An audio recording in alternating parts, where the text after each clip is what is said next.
Hello friends, welcome to my class. आज हम लोग एम एल अग्रवाल की क्लास 9th का ये एक्सरसाइज 1.4 सॉल्व करेंगे। तो सबसे पहले हम लोग ये सिंप्लीफाई देखते हैं। सिंप्लीफाई क्वेश्चन में यह इसमें दिया हुआ है रूट 45 है। तो सबसे पहले हम लोग इसको फैक्टराइज कर लेंगे। 45 को हम लोग लिख सकते हैं 9 5 जब 45 होता है तो 3 इस तरह से। इसी तरह रूट 20 को 4 5 20 होता है तो 2 लिख सकते हैं। एंड इसके बाद 4√5। तो इस तरह से करने से हम लोग क्या होगा, जो जो टर्म्स स्क्वायर रूट के बाहर आ सकते हैं उनको बाहर कर लेंगे। जैसे इसमें 2 है तो 3 का स्क्वायर है तो इसको हम लोग ऐसे लिख सकते हैं 3 का स्क्वायर इंटू 5। ये हो जाएगा 2 का स्क्वायर इंटू 5 एंड ये होगा 4√5। इसमें से 3 का स्क्वायर है इसलिए एक 3 बाहर आ जाएगा स्क्वायर रूट के, तो 3√5 माइनस 2 बाहर आ जाएगा, 3 2 जा 6√5 प्लस 4√5। अब जब भी देखिए रूट वाले टर्म्स को हम लोग ऐड क्या करते हैं तो इसको अलजेब्रा की तरह मान लेते हैं कि ये x है। जैसे 3x minus 6x plus 4x का हम लोग कैलकुलेशन करते हैं उसी तरह करेंगे। तो 3 + 4 हो जाएगा 7√5 और इसमें माइनस 6√5 करेंगे तो इन दोनों को माइनस करने पे √5 1√5 या √5 आंसर हो जाएगा। ये हो गया। अब सेकंड नंबर हम लोग बनाते हैं। इसमें 3√3 दिया है और 2√7 है तो इसी तरह हम लोग सबको करेंगे। तो इसका 3√3 हो जाएगा, 2√7 है तो इसका 3 × 3 लिख सकते हैं। एंड 7√3 है तो 7√3 का √3 से ऊपर नीचे मल्टीप्लाई कर देंगे। तो इसके बाद 3√3 ये हो गया। इसका 3 का स्क्वायर होगा तो एक 3 बाहर आ जाएगा तो इसको 2 × 3 कर देंगे एंड √3 अंदर रह जाएगा। इसमें √3 को हम लोग रेशनलाइज करने के लिए नीचे √3 का टर्म ऊपर लाने के लिए √3 से ऊपर नीचे मल्टीप्लाई करेंगे तो ये 7/3 √3 हो गया। अब अगर तीनों में √3 इस तरह से रहता है तब हम लोग इसको कैलकुलेट कर सकते हैं। इसका सब्सट्रैक्शन एडिशन हो सकता है तो ये x की तरह इसको बिहेव करना है तो सबका x टर्म को छोड़ करके हम लोग सबको प्लस कर देते हैं। इस तरह से ये √3 रह जाएगा तो ये हो जाएगा 3 3 जा 9 6 3 जा 18। एलसीएम ले लेते हैं। 3 3 जा 9 6 3 जा 18 प्लस 7 √3 और 9 + 18 हो जाता है 27 प्लस 7 34/3 √3। ये हमारा आंसर हो जाएगा।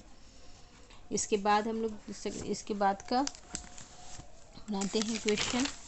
इसमें हम लोगों को क्वेश्चन इस तरह से दिया है 5 नंबर क्वेश्चन में। तो इसमें हम लोग को 24 को पहले ब्रेक कर लेते हैं। 24 को हम लोग क्या लिख सकते हैं 2 × 2 × 2 8 हो गया। 8 3 जा 24 ऐसे लिख सकते हैं, बाय 8 लिख देंगे। इसके बाद इसी तरह 54 में है। 54 को हम लोग क्या लिख सकते हैं 3 × 3 9 6 जा तो 3 × 3 × 3 × 2 इस तरह से 9 27 2 जा 24 हो गया। ये इस तरह से है। अब इसमें हम लोग जो स्क्वायर के फॉर्म में लिख सकते 2 को स्क्वायर के फॉर्म में लिख सकते हैं तो इसलिए ये 2 एक बाहर आ जाएगा तो ये बाहर आ गया और इधर √6 बच गया। इसको हम लोग इस तरह से कैंसिल कर देंगे तो 4 होगा। इसमें भी इसी तरह ये 2 3 का स्क्वायर है, यहाँ पे 3 का स्क्वायर बाहर आएगा तो इसका 3 बन गया एंड ये भी √6 हो गया, ये 9 बच गया तो इसको इस तरह से कैंसिल कर देंगे। तो 1/4 √6 प्लस √6/3 या 1/3 √6 कर सकते हैं। इसका 1/4 प्लस 1/6 हम लोग कॉमन लेके इसको सॉल्व कर देंगे तो नीचे हो जाएगा 6 4 का 12 एलसीएम हो गया। 4 3 जा 4 2 जा दैट मीन्स 5/12 √3 आंसर हो जाएगा इसका। अब नेक्स्ट इसके बाद है ये हम लोग इसको सॉल्व कैसे करेंगे। तो देखिए जब भी रैशनल नंबर जो होता है ये नीचे जब रहता है इरेशनल नंबर तो हम लोग इसको ऊपर ले आते हैं। ऊपर लाने का क्या तरीका है कि इसको ऊपर नीचे √8 से इस तरह से ऊपर नीचे मल्टीप्लाई कर देंगे। इधर भी √2 है तो √2 × √2 कर देंगे मल्टीप्लाई। तो ये 3√8/8 हो जाएगा और ये √2/2 हो जाएगा। अब इसमें से देखिए 8 में से हम लोग क्या कर सकते हैं, 8 को हम लोग ब्रेक कर देंगे तो ये हो जाएगा 2 × 2 × 2, सॉरी ये 3 है ना, 3/8 और ये √2/2 है। इसमें से एक 2 बाहर आ जाएगा तो ये क्या हो जाएगा, 6/8 √2 प्लस √2/2 कैंसिल कर देते हैं, 3/4 हो गया। इन दोनों को एलसीएम ले लेंगे, 3/4 प्लस 1/2 और यहाँ √2 कॉमन ले लेंगे। 3/4 का एलसीएम लेने पे क्या हो जाएगा, 4 हो जाएगा एंड ये 3 ये 2 हो जाएगा तो 5/4 √2 ये हम लोगों का आंसर होगा। नेक्स्ट क्वेश्चन में हम लोगों को √2 का वैल्यू इधर गिवन है, √2 = 1.414 और इसको हम लोग को सॉल्व करके इसका वैल्यू निकालना है। तो इसमें √8 दिया हुआ है, √8 को हम लोग क्या लिख सकते हैं, 2 × 2 × 2 एंड √50 को हम लोग लिख सकते हैं इसी तरह 5 × 5 × 2 25 2 × 50, 72 को इसी तरह लिख सकते हैं 36 × 2 6 का और 98 को इसी तरह 49 × 2। तो इसमें क्या होगा, इसमें से 2 बाहर आ जाएगा तो 2√2 हो गया, इसमें से 5 बाहर आएगा तो 5√2 हो गया, इसमें से 6 और इसमें से 7, क्योंकि इसका स्क्वायर होगा तो ये स्क्वायर रूट के बाहर आ जाएगा तो 7√2 हो गया।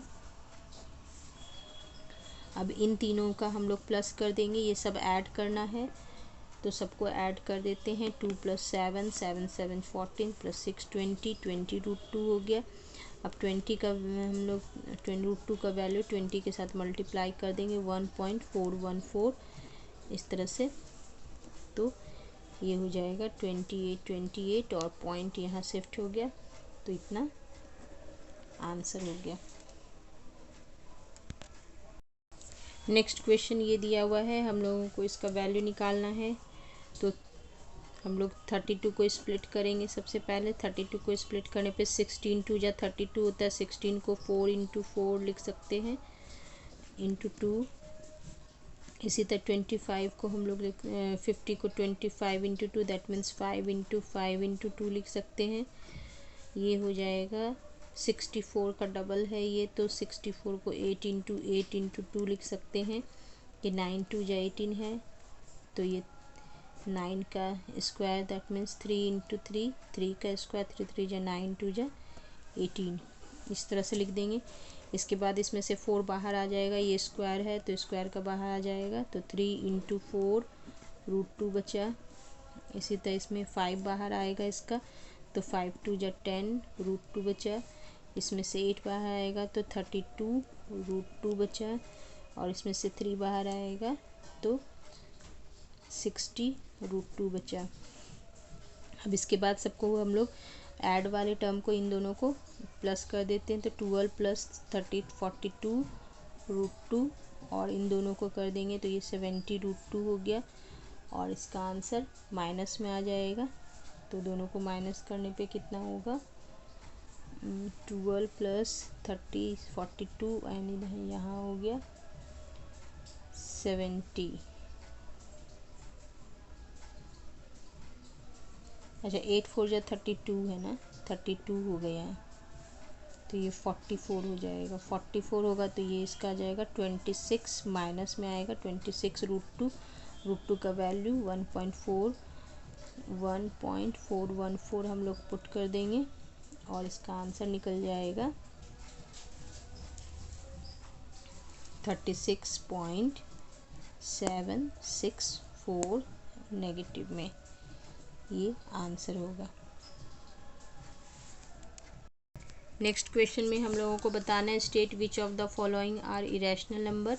तो इसमें हम लोग को पता करना है ये इरेशनल है या नहीं है। तो सबसे पहले फर्स्ट नंबर में देखते हैं। देखिए फर्स्ट नंबर में ये रूट वाले टर्म को अगर हम लोग निकालेंगे रूट 7/25 का वैल्यू निकालते हैं तो ये रूट 7/5 हो जाएगा, क्योंकि 25 को 5 × 5 करेंगे तो एक 5 बाहर आ जाएगा।